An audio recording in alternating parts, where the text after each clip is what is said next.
එදා අතින් අල්ලපු ගමන් නැග්ගනේ නිපුන් අයියට. ආදරේ වැඩි කමටනේ සිතාරා. පිස්සුද? ශනික මෝචනය මට හොද කෑමක් හම්බෙයි වගේ. ළමයි අද ගෙනාව කොටු පැනලා ඇට තලාගත්ත පොරක් අපි තව ටිකකින් මුගේ පුක කනවා. අනේ අර විමුක්ති අයියා පව් නේද හලෝ? මොකද හලෝ එහෙම කීවේ? අතමරලම මැරෙනවා වෙලාවක. මම ඊයේත් දැක්ක.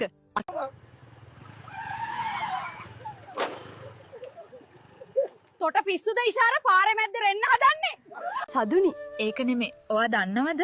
සහන් අයියා ඊයේ මගෙන් කුක්කුවේ ෆොටෝ එකක් ඉල්ලුවා. අනේ කාවින්දි උඹේ ওই ගැට දෙක දැක්කට උට නගින එකකුත් නැහැ. පිට්ටුවට කුබි නගී. ඔහේ නැගපු දෙන් පෙරේද මම බුලත් විතක් ගත්තා. හුණු නැහැ.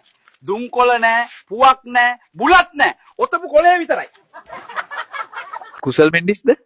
චරිත අසලංකද? පියුමි හංසමාලි. මොකද්ද කිව්වේ? කොච්චර ලස්සන ආදරයක් තිබුණත් අන්තිමට ඒකත් හරියට මහලු මිනිහෙක් සරමක් ඇඳගෙන කුඹුරක් කොටනවා වගේ තරුසිටත් නිකම්ම දෙයක් කියලා කතා කරනවා වගේ. සෙරීනා කියනවා එහා ගමේ නෙත්නි අදත් පැනලා ගිහින් කියලා. එයා කොහොමද දඟකාරියක් නේ. ඒකේ පුදුම වෙන්න දෙයක් නැහැ. චන්දන ලැට් එක ඇතුලේ බීඩි බොන්න නැතුව එළියට වරෙන්. මට දැන් රෙවෙන්න එන්නේ. වෙලාවට මුන්ට AI වලින් වැල හදන්න බැරි උනේ. නැත්තම් මේ වෙනකොට TikTok එක බඩු පොට් එකක් වෙලා. මිස්ටර් මාව මතකද? මම තමයි පන්තියේ අන්තිමයා. නන්දි ගවයා. මට අඳුර ගන්න බැරි වුණා ඉස්සර අං තිබ්බේ නෑනේ. හෙලෝ සදුනි. ඔයා මාව දාලා ගියේ සල්ලි නැහැ කියලා නේද? දැන් සල්ලි තියෙන කෙනෙක් ඉන්නවා නම් මට 5000ක් දානවද? පඩි ගත්තම දෙන්නම්. මේ සංකා කියන එකා ඉන්නකම් අපිට කෙසෙල් ගහක්වත් පරිස්සම් කරගන්න වෙන්නේ නැහැ බං. මම තමා හංසි. මම මේ මගේ එක්ස් බොයි බලන්න යන ගමන්. This is my kingdom. I will protect it.